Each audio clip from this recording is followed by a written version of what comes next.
Okay, pushers, we are ready for lesson 9.2, where we're going to be talking about the 1990s and especially looking at how America is going to react to the post-Cold War world. So let's go ahead and get started.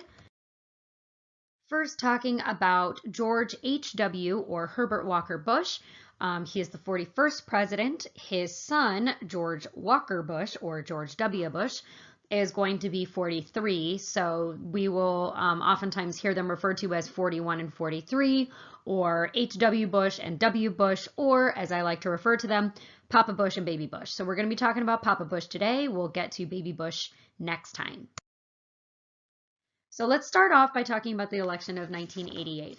During this period, we are going to see that Reagan's very conservative New Right coalition, made up of the moral majority and of those fiscal conservatives, are going to be very popular amongst a large swath of the American public. However, there is still that sense of growing diversity in socioeconomics and race in America that is not really going to be supported by those groups. And so what we're going to see within the Democratic Party is there's going to be some jockeying for who wins the nomination. And one of the people running for that position is going to be Jesse Jackson, who had actually worked with Martin Luther King during the Civil Rights Movement.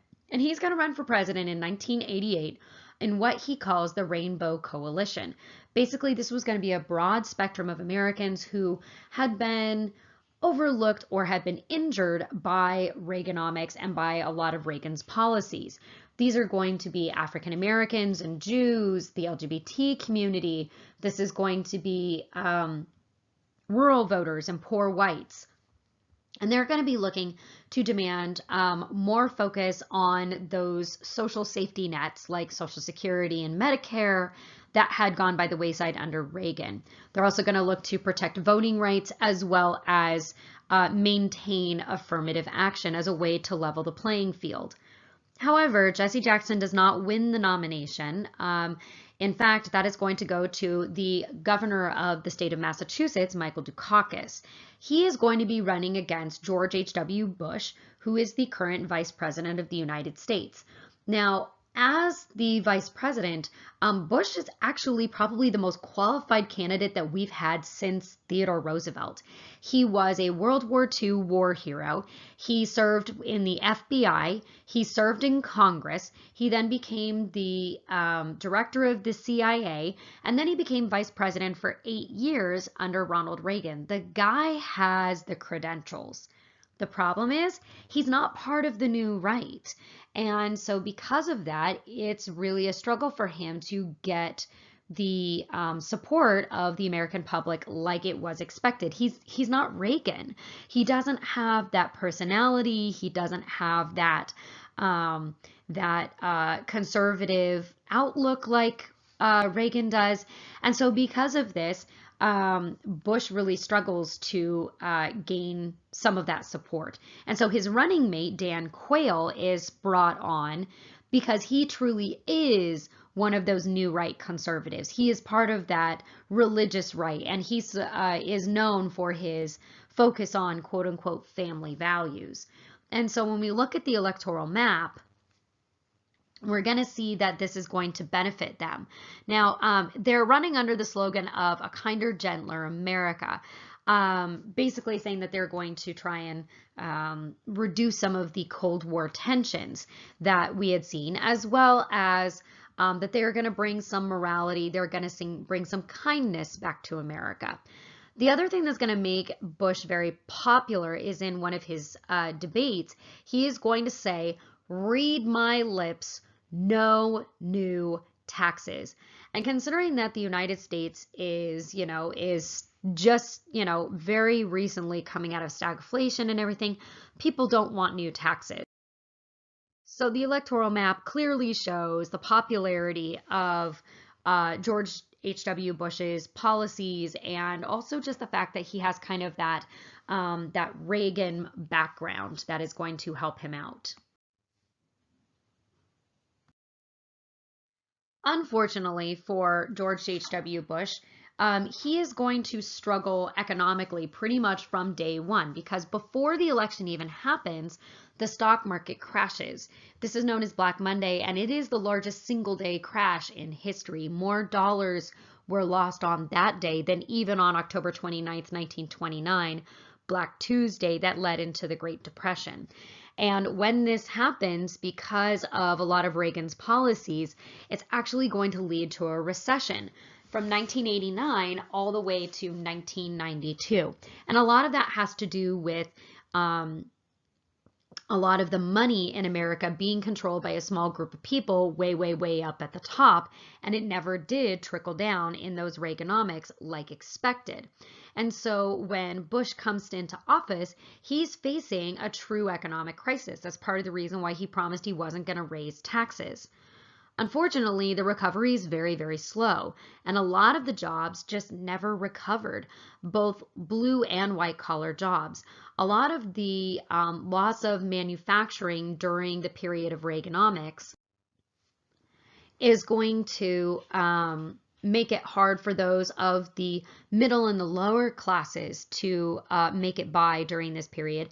And then the loss of white collar jobs for those in the upper middle to upper class are also going to have jobs that just don't exist anymore because of this massive economic crash.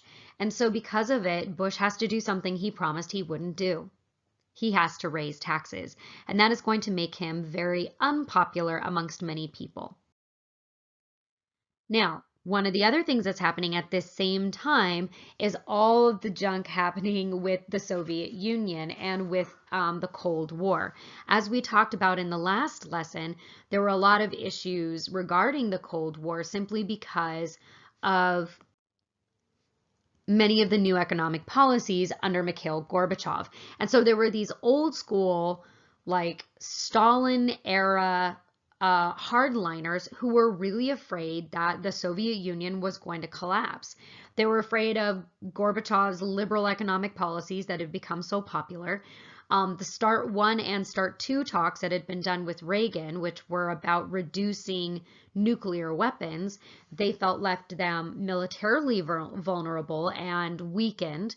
And also those revolts in the satellite nations like Poland and Berlin and things like this had led to this domino effect across the Soviet Union, and they were really truly fearful that they were losing control.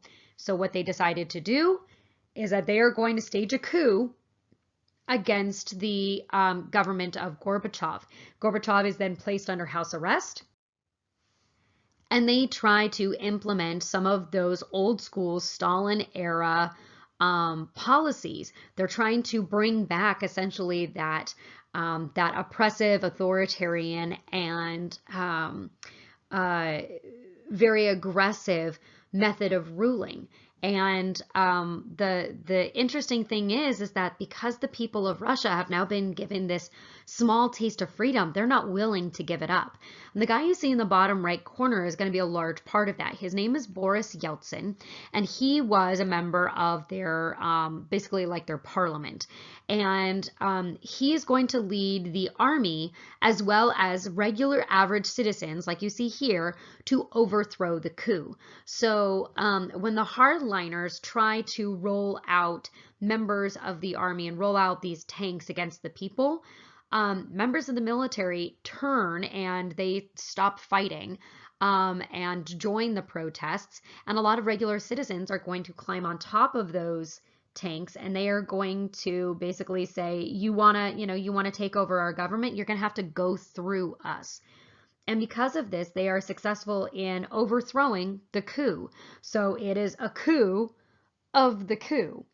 But what that does lead to is that when Boris Yeltsin, when Mikhail Gorbachev is now reinstated, it's clear that he doesn't have any power left, and that the people no longer want this type of authoritarian Soviet leadership. And so, ladies and gentlemen, in 1991, the Soviet Union officially dissolves. And that means the Cold War is over.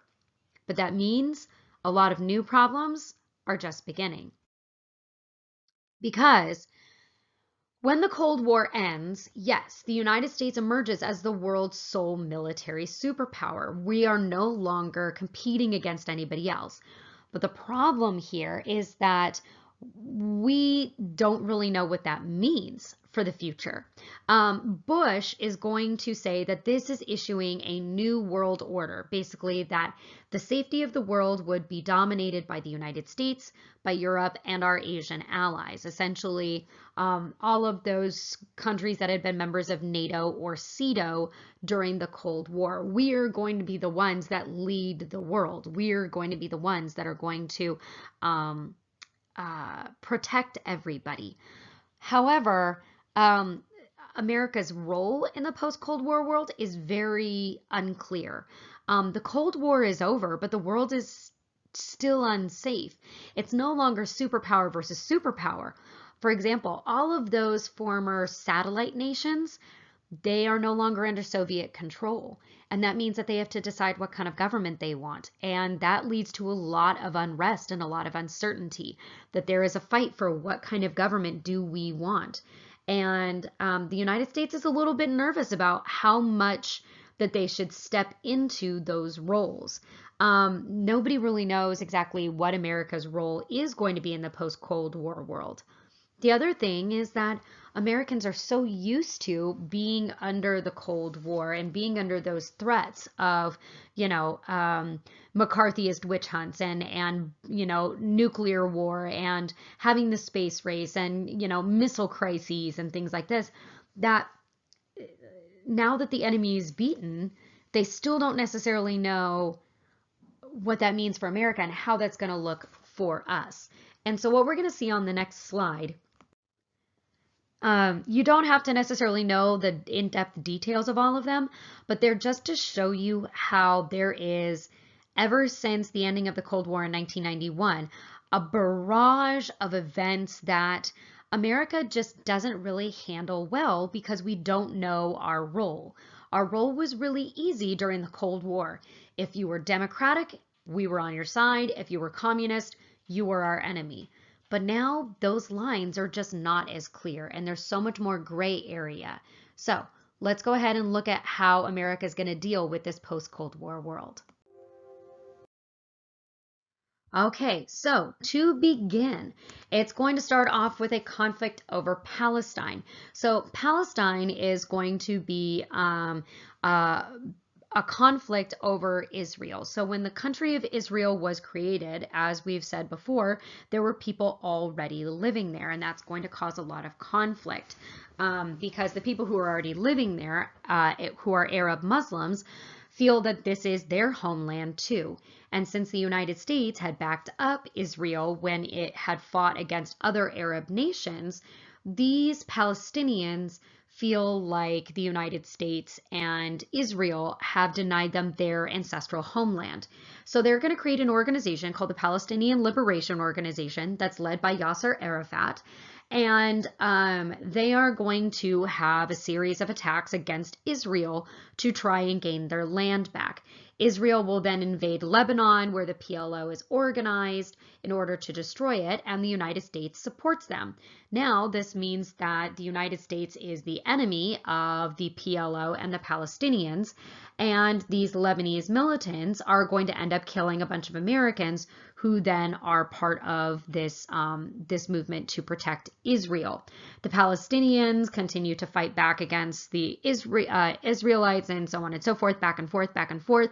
And a lot of people around the world are saying America did a bad job because we kind of stuck our nose in the Middle East's business when we probably shouldn't have. So that brings us to the next event, the one you see in the picture here, and that is the Tiananmen Square massacre. Chinese university students had been protesting in favor of more democracy in their country. They had seen it happen in the Soviet Union, and they wanted it in China. However, the Chinese government was not down for this. And so the Chinese military is going to come out to these protests that are held in Tiananmen Square in Beijing, and they are going to start arresting, and then when it gets out of hand, they start killing thousands of pro-democracy student protesters. And that's where this famous picture is going to come in. This is known as Tank Man, because the man you see in the bottom left corner, if you see him right here, he is going to be walking out into the middle of the street as these tanks are rolling down the street, and he is going to essentially like dare them to run him over. And when they start to turn away, he then steps in front of them again, and they try and turn away again, and he actually climbs up on the tank, banging on the roof of the tank, basically demanding for the people inside to come and face these protesters. Now, we don't know who he is, and we don't know what happened to him. He disappeared into the crowd, never really to be seen again. But a lot of people around the world said, America, where were you? You're the protector of democracy, and these thousands of student protesters were arrested or killed protesting for democracy. Where were you? And so America felt like when we didn't stick our nose into somebody else's business, we now are being, being ridiculed for that, when we had just previously been ridiculed for sticking our nose in other people's business. So that brings us to the next event, which is the invasion of Panama. So there was a military dictator in Panama by the name of Manuel Noriega, and Noriega had basically done terrible things in his country, but one of the big things was that he had allowed and even participated in drug trafficking to the United States. So we indicted him in the United States on drug trafficking charges, and we went ahead and we sent American forces down to Panama to go and collect Manuel Noriega. When this happens and we go in and we crush his defense forces, this forced the dictator to seek asylum with the Vatican. Vatican basically like kind of like embassy that was in Panama City. And people were kind of like, ooh, but America, you're messing in other countries' business and you're going down to other countries to go collect people. That doesn't really look good. Which then brings us to Somalia. So in Somalia, they were in the middle of a civil war, and this is known as the Battle of Mogadishu. And so when this is going on, there is a forced famine in Somalia because of this civil war. The two sides are forcing this famine and not allowing food in. The United States decides that we are going to send humanitarian aid into Somalia to help those that are starving there. However, the people that are fighting now see this as a threat, and now they band together to fight against us. And this is going to lead to the downing of one of our specialty Blackhawks. So this is actually the setting of the movie Black Hawk Down. And when this happens, now we are getting criticized for even going in for humanitarian effort. Then we go to Yugoslavia, and in Yugoslavia, they're also having a civil war, but we learned our lesson from Somalia, so we stayed out of it. And when that happened, there was a genocide in Bosnia. So Yugoslavia and Bosnia had been essentially part of the same country. Bosnia-Herzegovina decided that they were going to declare independence from Yugoslavia, which was Bosnia was mainly Muslim, whereas Yugoslavia was mostly Slavic. And when this happens, the leader of Yugoslavia then launches a ruthless ethnic cleansing campaign against the Bosnians. This is now going to lead to the entire, international community looking at America and saying, where were you? Aren't you supposed to be the peacekeepers of the world? And so the United States is going to at least do something. We're going to get our NATO allies to help protect the people of Bosnia, but it still really makes America look like we did not do enough to protect these individuals. Which now brings us to another issue with NATO, in that a lot of the former satellite nations want to join NATO. And this is going to be, for example, like the country of Poland. And when this happens, Russia sees it like the United States is trying to push these former Soviet satellite nations kind of onto our side, and they're now criticizing us for essentially like trying to create our own satellite nations. Then that brings us to Rwanda. In Rwanda, there is going to be a genocide that is of the Tutsi people, an ethnic group within Rwanda, by the Hutu ethnic majority. Now, this is all actually stemming from the period of imperialism, and during that period, the Hutu had actually been the majority but had not had a political voice, while the Tutsi minority had run the country. That is now going to kind of flip-flop, and the Hutu are now going to attack the Tutsi. And the United Nations is actually, this is so violent that the United Nations peacekeepers basically turn away and run. And the rest of the international community stays on the sidelines, does nothing, and kind of pretends it's not going on. But in about 4 months, almost 1 million people are massacred by the Hutu during this period. And afterwards, everybody looks at the United States and says, where were you? You should have done something about this. And with all of these situations where the United States is, being told, don't stick your nose in other people's business, but where were you when you didn't get into into this? The United States doesn't really know where to be. The one time that this is somewhat successful for us is in the Persian Gulf, and that's in 1990. So, the causes of the Persian Gulf War are going to be when Saddam Hussein, who's the leader of Iraq, is going to invade the tiny, tiny, tiny little country of Kuwait, which is listed right there. And Kuwait, although teeny tiny and about the size of the country or the state of Connecticut, has massive oil reserves, probably some of the richest on the planet. And when he invades Kuwait for these oil reserves,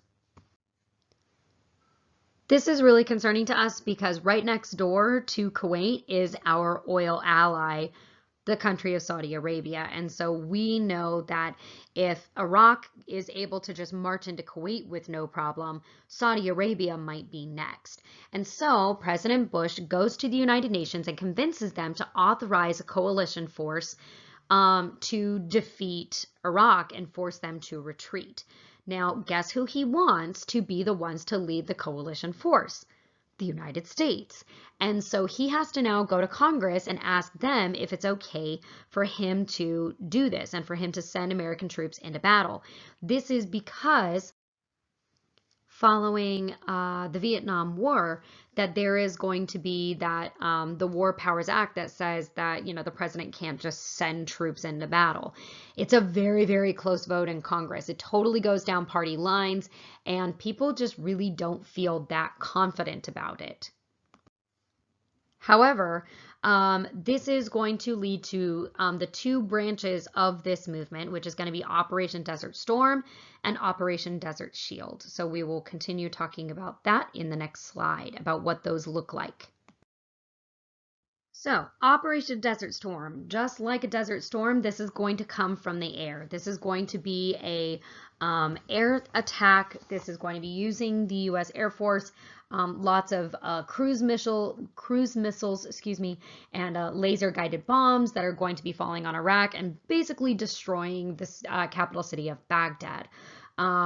This also destroys their own military target or military complexes, air defense, etc. And this is going to last roughly about 6 weeks. So it's not really that long in the sense of a war, but it's definitely a pretty constant bombardment.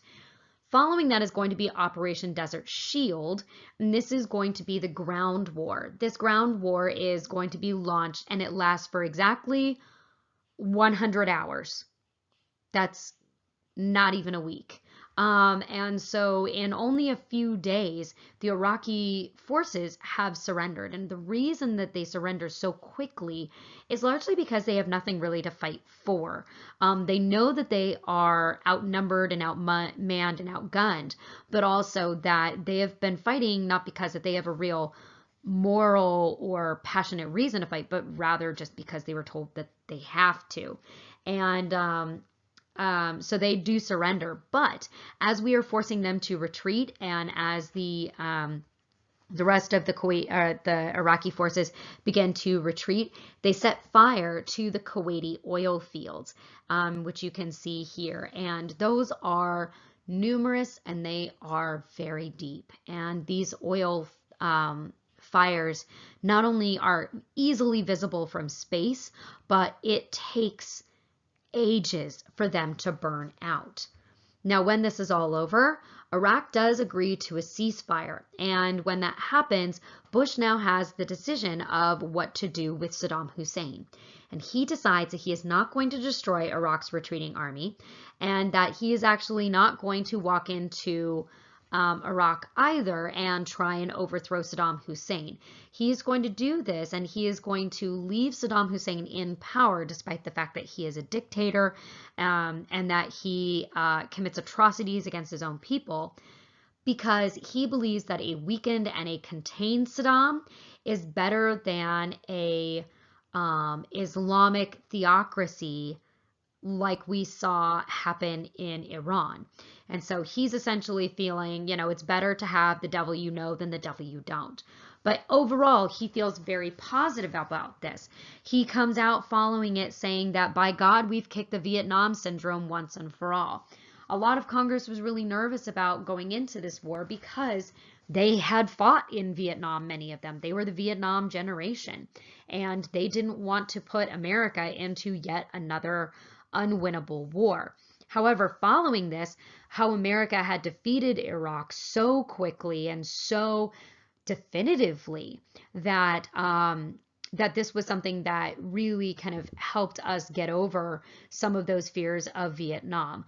A lot of the time we might see this as being a comparison to the American success in the Spanish-American War. So that's a really good comparison right there.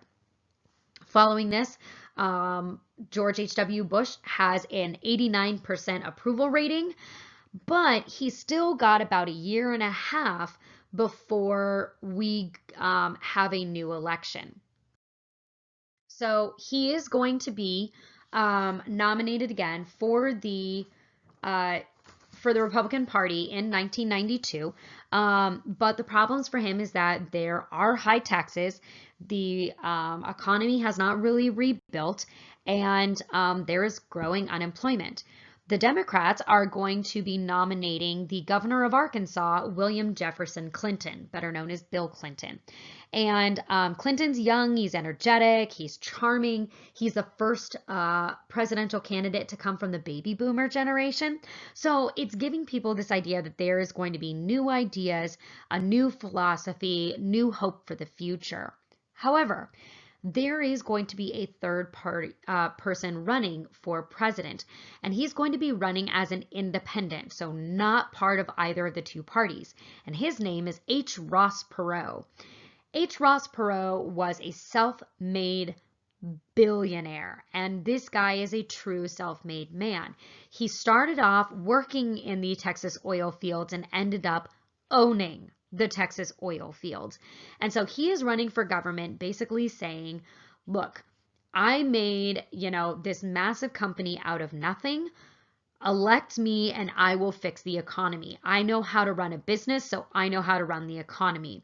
When it came to things like social issues, he basically said, do whatever you want to do. I don't care. As long as it doesn't bother the economy, I could care less what anybody does or thinks or whatever. And this was pretty popular, so popular that he ended up winning 19% of the popular vote, which was the best third party showing since Teddy Roosevelt ran in 1912. However, when it comes to the electoral vote, Ross Perot doesn't get enough for any one particular state, but it's, as you can see, a pretty balanced election. And so in this one, we're going to see that Bill Clinton is going to win by a little bit in this election, bringing a new Democratic Congress and a new Democratic government into the White House. So let's talk about William Jefferson Clinton and his time in the White House. So, Bill Clinton is going to be coming into the White House with this hope that he will be able to kind of create a new version of the Democratic Party, the newer, younger, more modern version. And they're known as New Democrats. They're also sometimes known as Clinton Democrats or even moderate Democrats, because while Clinton overall is quite socially liberal, he knows that being somewhat fiscally conservative is going to be what is best or most effective for the Democratic Party at this time because of the way that the economy is running. And it's going to work well for him for the first 2 years of his administration. Like I said, he is successful in getting legislation through simply because he controls the White House, and also Democrats are in charge of both houses of Congress. So when it comes to the midterm elections in 1994, Republicans are going to come back with gusto with something known as the Contract with America. This was going to be a campaign policy of very conservative ideals. These were going to be promoted by not only 300 Republican congressional candidates who are all going to sign on to this, but also is going to be led by the guy who will eventually become the Speaker of the House, the guy at the podium, Newt Gingrich. And yes, somebody named their child Newt. But what these conservative plans were focusing on 3 core principles: accountability, responsibility, and opportunity. When it came to accountability, they essentially said, the government is not being accountable to the people. There's too much big government. There's too much lobbying, too many bureaucrats and so forth. And they were just unresponsive to the public. So that needed to change. They said on the flip side, the American public needed to have more personal responsibility. They needed to take responsibility for their own actions and not ask the government to always keep bailing them out. And so this was going to look to essentially reduce a lot of the social safety net programs. And then the final one is opportunity. They said, look, we know that if we take away some of the social safety net, we need to give more opportunities for people to reach the American dream. And there were a lot of people that this was not possible because of what they saw as burdensome government regulations and also high taxes. So they said, we're going to lower taxes, get rid of these regulations, and that's going to help encourage the American dream. And this is going to be so popular that Republicans are going to be able to win control of both houses of Congress, which is the first time they've been able to do this for 40 years. And when this happens, at his 1996 State of the Union address, Bill Clinton has now had to very clearly move further to the right in order to get things passed in Congress. And in his State of the Union address, he says that the era of big government is over. And this is kind of the symbol of the end of the New Deal and Great Society era. So let's quickly look at some of Clinton's domestic policies. First of all, the economy is going to be his biggest focus. In fact, in the White House, there were little signs posted everywhere that they would be having meetings that said, it's the economy, stupid. So essentially, it was just this constant reminder of they always needed to go back to the economy. Now, he figures that with the deficit as large as it was due to the expensive wars that America had been in, with the buildup of nuclear weapons under Reagan and all of that, high spending with low taxes, the deficit had just grown exponentially. And so he figured he would do that while balancing the budget, which seems absolutely impossible when you see just how intense and how deep we had gotten into this deficit. However, he is going to raise taxes on corporations and the very wealthy in America. And instead of using that money for a lot of those social programs, as many liberals had hoped for, he just uses that to pay off America's debt. And not only is he able to do that, but because of the way that he does this, we are actually able to have a budget surplus. That means that the government has too much money and now has the ability to give some of it back. So it was an economic success. Everything was awesome. The 90s economically were just rock star. Next, we have the Brady Bill. This was the first federal gun control law. The man you see on the left-hand side in this picture, that is James Brady. He was there when President Reagan, there had been an assassination attempt upon him. James Brady jumped in front of the bullet, took it in the spine, and was paralyzed for the rest of his life. And so this was going to be the first federal background checks for purchasing a gun, because the man who shot or attempted to shoot President Reagan had just purchased that gun. And so they said there needs to be some rules on this. This is still a major debate today, and this was seen as a really very remarkable big step in protecting the American public while also trying to maintain those Second Amendment rights. Next, we had the Family Medical Leave Act. Prior to this, if you had any kind of illness or you had a pregnancy and you needed to take time off, you either had to use your own sick leave, or if you didn't have any, then you just had to roll the dice and hope that your boss didn't fire you. However, with the Family Medical Leave Act, this now allows for up to 12 weeks of unpaid family leave every year and protection of your job. So whether that's being used because you're taking care of a family member who has cancer, or you've just had a baby and you want some time to bond with your baby, your job is protected for up to 12 weeks. And that was seen as a pretty important and remarkable step. Next is the AmeriCorps. So Bill Clinton was a huge fan of JFK. He had actually met JFK and he was one of his idols. And he loved the idea of the Peace Corps, of American, college-age students going out around the world and helping, build schools and help people with, local economics and things like this. Then he figured, why is it that we keep going to other countries to do this when there are people here in America and communities here in America that need that same thing? And so that's where the AmeriCorps came from. Young people were being put to work in order to improve America, helping with schools, doing reading programs, helping clean up local parks and things like this, as a way to benefit their local communities. And they could actually earn scholarships for this volunteerism. Next thing he's going to attempt is an age-old thing from the Democratic Party that started under President Truman, and that was trying to have some kind of universal health insurance. President Clinton is going to have his wife, Hillary Rodham Clinton, lead the charge on this. Now, the whole idea was to rein in the cost of private health insurance. However, a lot of people didn't feel like this was a proper role for the First Lady.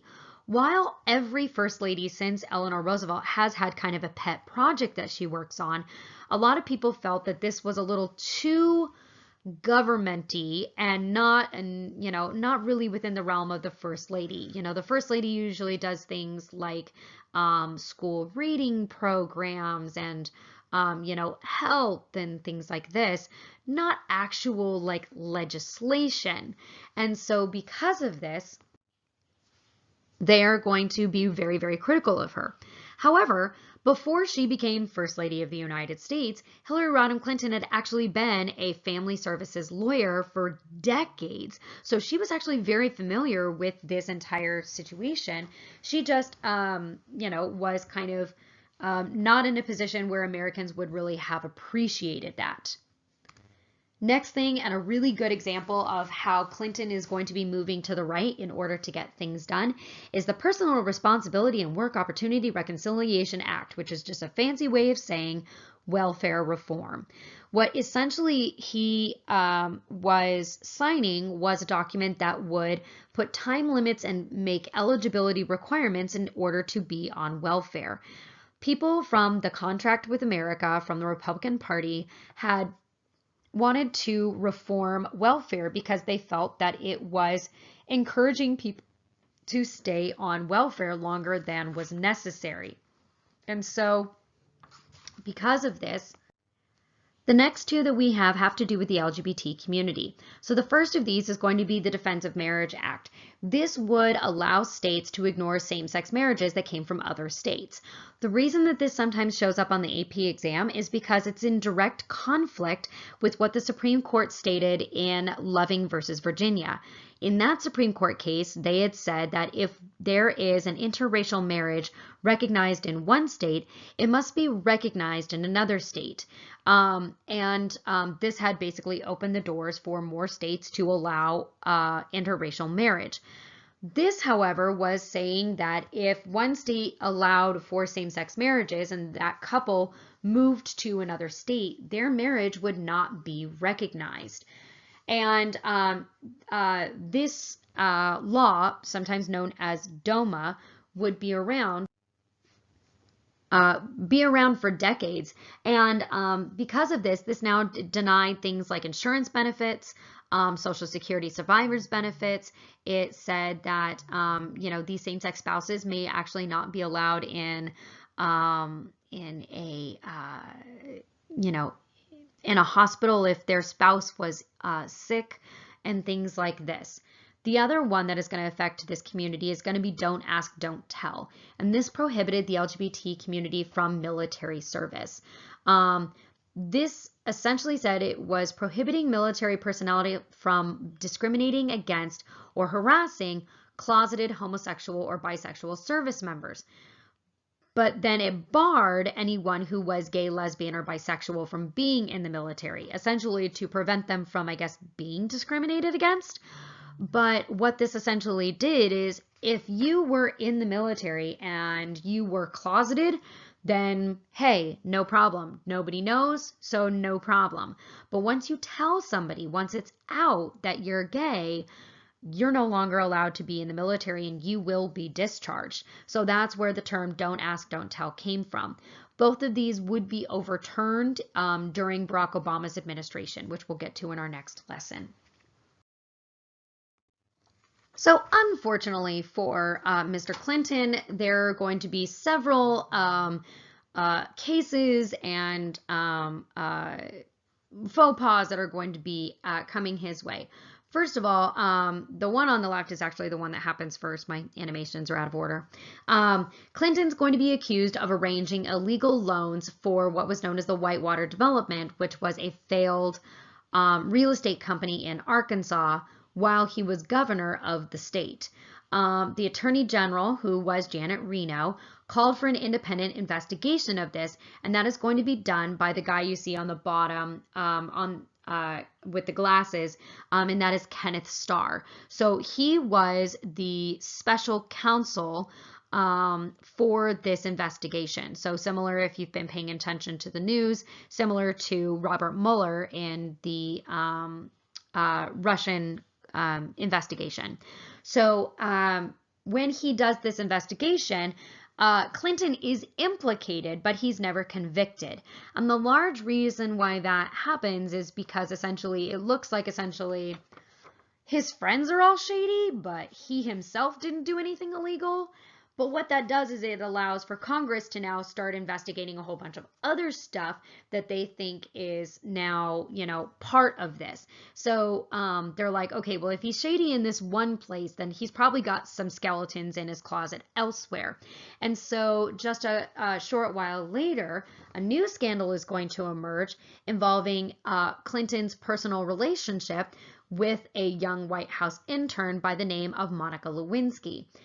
What it came to light is that when he was in the White House and when he was in the Oval Office, he had actually talked about things that were sensitive and even classified material in front of her because of this, relationship that he was in. And he had lied about it under oath to Congress. And this now allowed Congress to have Kenneth Starr investigate this as well. And in this report, he said that Clinton had obstructed justice, had abused his power as president, and committed perjury. And so they issued 2 articles of impeachment by the House. and Congress is going to bring Clinton to trial or to impeachment.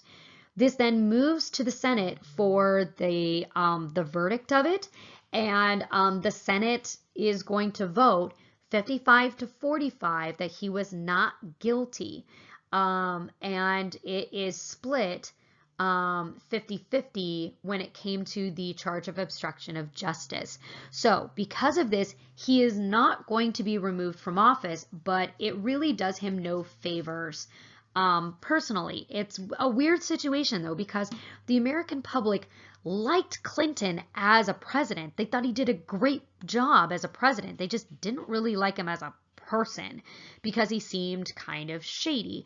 And there were a lot of similarities that people were saying that they saw between the way that he treated the office as how Nixon had treated the office, that once they were in, behind the resolute desk, that they could do no wrong. And this was a clear sign that Congress had the right and had the power to step in and be this equal branch of government to oversee the executive branch. So, final thing that we're going to be talking about is this era of globalization. And I know the things that I'm going to first talk about are things you're going to laugh at me for, but yes, I have to teach you about computers and the internet. So let's go ahead and talk about it. Now, you guys have all grown up with computers, you've all grown up with the internet, so you think you know everything, but Padawan, you don't, because you guys grew up with this very modern sense of the internet and social media and computers. And you kind of need to learn about where it all came from and why it was so revolutionary. So it all starts with this little guy, the Commodore 64, the most popular personal computer to come out. And this comes out roughly about 1980, and this was my first computer. It's called the Commodore 64 because it has exactly 64 bytes of memory. I'm not talking gigabytes or terabytes. I'm talking about bytes of memory, all right? A modern day Fitbit has more power than this and more memory than this. But it was the most popular PC, and the way that you actually made this thing run, you might notice there's no mouse here, and that's because there was no mouse that hadn't been invented yet. The way you got this to work is you had to tell the computer what you needed it to do by using MS-DOS. This was the operating system for Microsoft where you had to tell it what to do. And then once you told it what to do, generally it also needed something to run a specific program. The programs could not be saved on the computer because it wasn't smart enough to remember it. Those all had to be saved on individual floppy disks. And a floppy disk had the info for the program you wanted to actually run. And yes, you would have to switch floppy disks in the middle of a program because you would run out of memory on that one floppy disk. So for example, when I was a little kid growing up, playing the Oregon Trail, you had to put one floppy disk in to start the game. Then you had to put in a second floppy disk when you wanted to actually start playing the game. And then you would have to switch out the floppy disk probably 2 or 3 times as the game progressed. And you got further on because that's where that section of the game was stored. So this was incredibly slow by today's comparison, but it was revolutionary because it allowed people to compute information and to make changes much easier and faster than ever before. Fast forward only about 20 years, and we are going to get to kind of the more modern looking laptops, ones that you can take with you. They are mobile, they have a lot more memory, they're a lot faster, they have, a mouse, they have Windows, which allows for you to, instead of having to tell the computer what to do, you just click on stuff on the screen and it just magically works. And then just a couple of years after that, we're looking at not even 10 years later, we've now taken that laptop and we've put it in your pocket with the very first iPhone.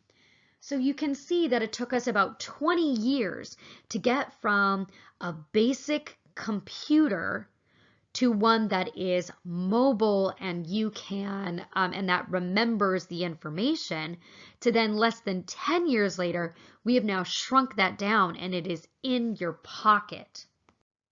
So this shows us that once we have this technology, it just grows exponentially, and each of those new iterations is going to bring new changes to our society, to our economy, to our networking, etc.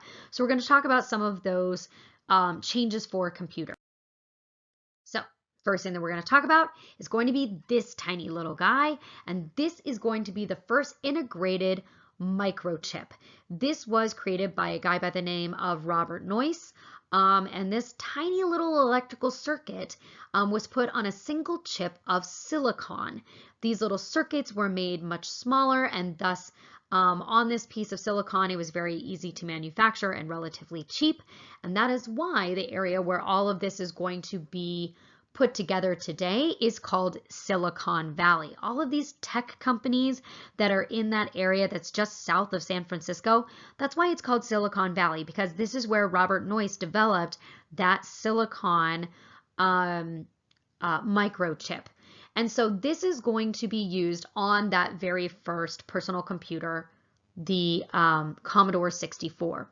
Now, there is going to be a competition for these new computers, and one of these is going to be done by, up at the top, Bill Gates, who is going to be the mastermind behind Microsoft and creating that PC or personal computer software.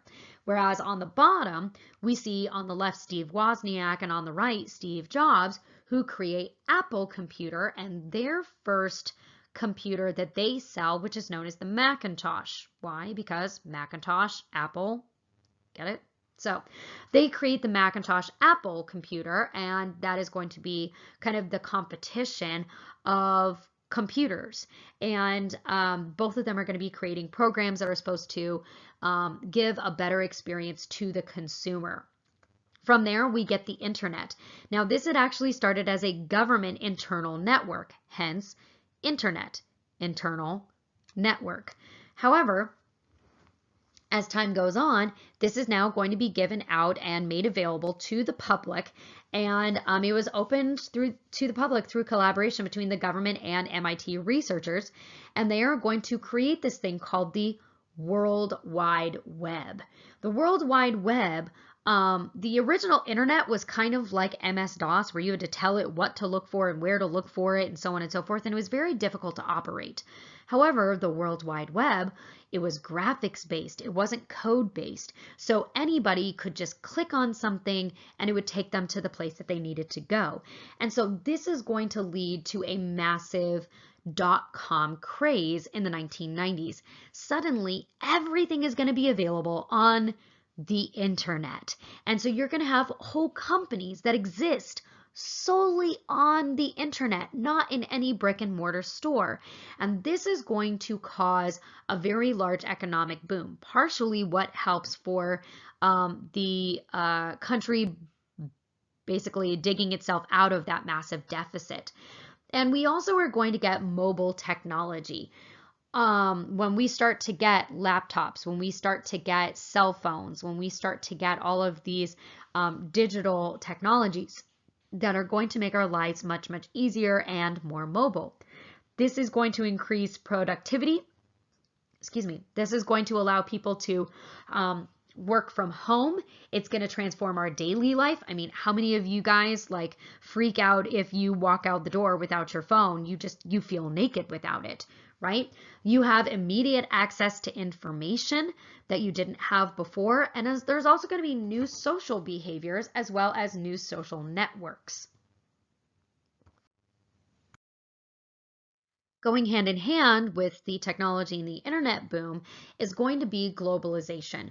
Globalization essentially meaning that hey, it's a small world after all. We're all going to be connected to each other very easily in comparison to previous generations. So one of the things that we're going to see this happen with is world leadership. We do still have NATO, we still have the United Nations, but we're also going to have something called the G7 and eventually be known as the G8. This is the group of seven or the group of eight. And what this is this is a group of nations that are the most kind of powerful nations in the world. And these countries are the ones that kind of dominate the international economy.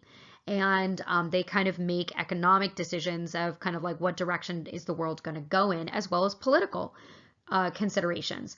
We're also going to see the creation of the European Union. And when this happens, of all of these European nations coming together as one kind of big collective group, it does not only ease things like travel and trade, but it also makes them a big economic force that the United States is going to contend with. China is also going to become an economic leader because they are able to have this massive industrialization. They're able to sell things for cheaper than we ever could. And they are now one of the countries that we buy the most stuff from. When it comes to finance and trade, we have things like the World Bank, which is an international financial institution that provides loans to countries in order to, to kind of create certain projects. They're trying to reduce poverty around the world by helping countries implement programs that will help boost their economy. We also have the International Monetary Fund, or the IMF. This is with 189 countries that are working to foster a global monetary cooperation. In other words, to create international financial stability. They're trying to facilitate trade. They're trying to promote high employment. And so this kind of works very similar to the World Bank. And then we have the General Agreement on Tariffs and Trade, or GATT. GATT's purpose was to promote international trade by reducing or eliminating trade barriers like tariffs and quotas, trying to facilitate more open trade around the world. These three things together are trying to kind of boost the world economy by also helping individual countries' economies. Finally, we're going to have the World Trade Organization. Or talking about trade rather, the World Trade Organization, or WTO, is going to actually replace GATT, and they deal with the regulation of trade and goods. They also are dealing with things like intellectual property and things like that, negotiating trade agreements and so forth. And so they are essentially kind of the gatekeeper or the referee when it comes to international trade, trying to make sure that no one country is doing anything that is unfair or is going to cause for there to be any kind of worldwide or global trade problems. Now, more locally, we are going to create NAFTA, the North American Free Trade Agreement, which is an agreement between us, Mexico, and Canada to create free trade, because we figure, hey, we're neighbors. Instead of charging each other, we should have just free and open trade. Now, a lot of people feel that this maybe was not a great deal for the United States because Mexico especially makes a lot of things a lot cheaper than the United States. And so they benefit from our stuff being more expensive, so they can sell their stuff here a lot cheaper than our goods would be, and they don't necessarily buy as much of our goods there. So there's many people who definitely feel like this is maybe kind of a more one-sided relationship. In some ways, this creates a much more cohesive, a much more connected international economy. But what it also does is that if one country fails, it has a much bigger ripple effect than we've ever seen before. And so that is why what we'll see in our next lesson in 2008, when we have the Great Recession, why it has such a huge global impact. The very last thing that we're talking about when it comes to globalization is more social things. So, first thing is we have the international collaboration in medicine.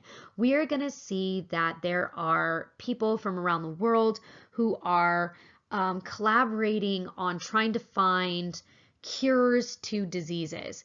And so you don't have people from any one country working on something, but rather that you have groups working all over the world simultaneously on the same project. It also is going to lead to things like medical tourism, where you'll be able to get some kind of medical procedure or medicine much cheaper in other countries than you might get in the United States. And so this is going to be one of the major concerns in the 2000s when people are going to be fighting for universal health insurance so that those are not quite as costly here. The next big thing are multinational corporations, basically where we are seeing that these American corporations are now going to be spreading worldwide, and we are going to be seeing things like Coca-Cola all over the world, McDonald's in places that are vegetarian, or Kentucky Fried Chicken, which is the #1 most popular restaurant in China, of all places. So we see that these American companies are now being global. We're also seeing a side impact, which is outsourcing, that it is cheaper to hire people internationally than it is to hire Americans because we have so many rules and regulations when it comes to pay and treatment of our workers that you don't necessarily see in other countries. And so because of this, you see a lot of jobs being outsourced to places like Mexico and India and Vietnam and China. Because it's cheaper to operate there. And that is a concern for American businesses and especially for the American workforce.